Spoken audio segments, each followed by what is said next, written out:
So I watched the video of that crazy black guy who, by the way, is not a good person at all. It should never have been free on the streets to begin with. I saw the video of him walking around cussing, saying the N word constantly, and then he just brutally attacks that white woman who did nothing but wave at him, you know? And if that's what it's going to be like in Charlotte, then I think every single white woman in Charlotte should start carrying to defend themselves against these crazy black people. And I'm not being racist, I'm just telling the truth, you know? If you want to pull the race card on me and say, fuck you, nigger, or some typical black person shit like that, I'm going to block you and report your ass. Not only to YouTube, but I could report you to the cops too and get you arrested, even if you're in a different state. You know, because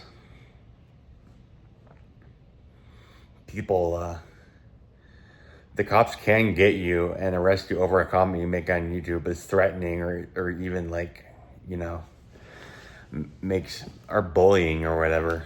You know, cops can do that. Anyways, I think that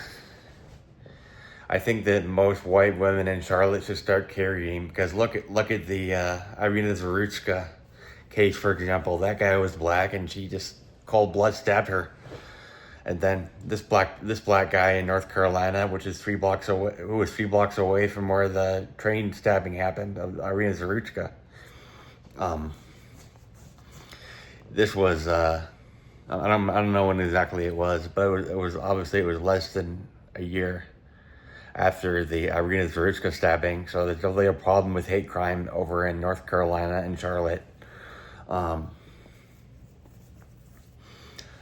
But I honestly think it's just fucking disgusting what the people who are soft on crime are letting these thugs get away with, these animals, these apes, these uncivilized buffoons. I think it's time to stand up as a nation and make every single state a red state, or not be so super soft on crime. Because this guy had 14 fucking previous arrests. 14 previous arrests. And he was still able to run free and stab people and hurt people and stuff like that. And same with that guy who murdered Irina Zaruchka. And I think, honestly, these thugs should not be given the recognition that they're getting right now. Because that's part of why they keep doing it, because they know they're gonna get famous and get recognition for it. So if they stop getting recognition, they're gonna be less inclined to do it. And then there's also the case with the Austin Metcalf stabbing. The guy that stabbed him was also black. And then you got all these other black people saying, oh, well, that white guy deserved it. Yeah, of course you're saying that because you're black too, you know? It's obvious that every single black person is gonna say the white guy deserved it because they're black. And he didn't deserve it. I think that if Austin had been carrying even pepper spray, the outcome would have been a lot different, and there would have been riots on the street saying, oh, he was a good man, he didn't deserve to die or get pepper sprayed, when he in fact was not a good man. None of these black people who are doing these things are good people. And I know I might seem a bit racist, but it's not racism, it's pattern recognition.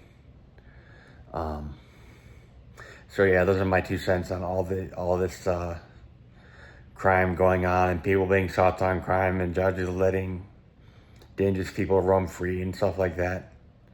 It just pisses me off. Makes me super angry. Beyond angry, furious at these judges for letting this continue to happen. And it also makes me fear for my life with these crazy people running free in these blue states. And by the way, I live in a blue state. I live in Colorado, which I think should be turned into a red state and not be as soft on crime as it's been being. I can't even leave my house without having to make sure that I'm safe from some crazy dude who thinks it's okay to murder people, or, you know. Anyways, yeah, those are my Those are my 2 cents on this whole problem. And if you, like I said, if you don't like my video, you can skip it. And if you comment anything proving my point, then I'll block you and report you. All right, later.